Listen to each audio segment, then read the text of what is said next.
anak-anak, remaja, laki-laki, perempuan, bahwa memang ada yang namanya goriza bako tadi, naluri eksistensi diri. Yang namanya goriza itu rangsangannya muncul dari luar, jadi bukan hasil metabolisme tubuh kita. Beda dengan makan, minum, ngantuk. Nah, itu kan muncul dari hasil metabolisme tubuh. Karena kita lapar, kita butuh makan, kita haus, kita butuh minum, kita capek, butuh istirahat. Pemenuhannya pun juga telah ditentukan dengan kadarnya. Tapi yang namanya eksistensi diri ini, yaitu rangsangannya dari luar, tidak mendesak juga sebenarnya untuk terpenuhi.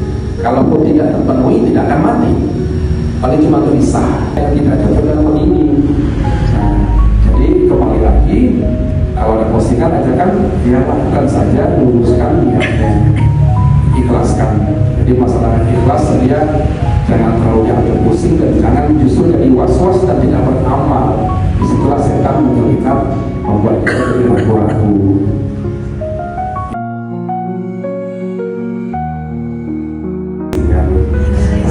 Itu yang kita harus pahami. Jadi ketika orang dia itu menunjukkan, ini ada orderan dari si A, B, C dan lain-lain, menunjukkan misalnya buktinya, apakah itu harus validasi? Ya tentu bukan. Justru itu masuk kepada kimah madiyah tadi. Bagaimana orang bisa yakin mendapat experience yang baik ketika orang berbelanja di tempat dia? Ini tunjukkan, ini bukti, ini itu. Nah, itu tidak masalah. Kan beda kalau dia kipas-kipas dengan uang, ya.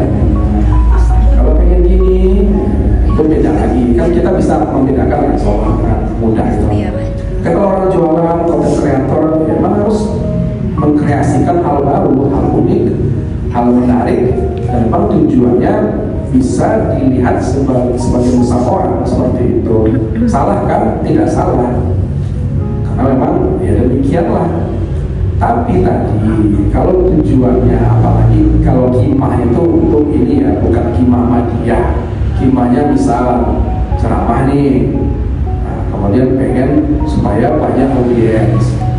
Saya misalnya diminta memaparkan tentang perkara riba, kebetulan diundang misalnya di suatu perbankan yang masih konvensional. Kemudian saya ditanya bagaimana, karena kalau saya jawab jujur nanti saya akan dicap, wah ini ternyata ini orang butuh validasi juga kan, mudah-mudahan tindakan kami ini benar dan yang lain.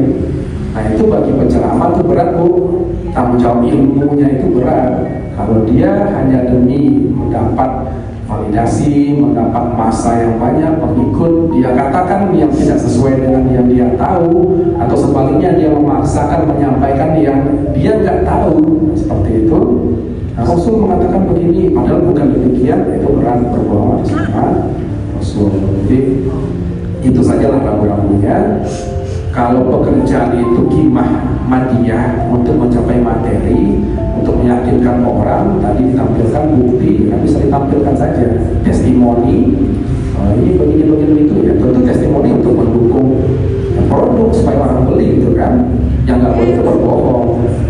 Nah, contoh kulit tadinya gelap,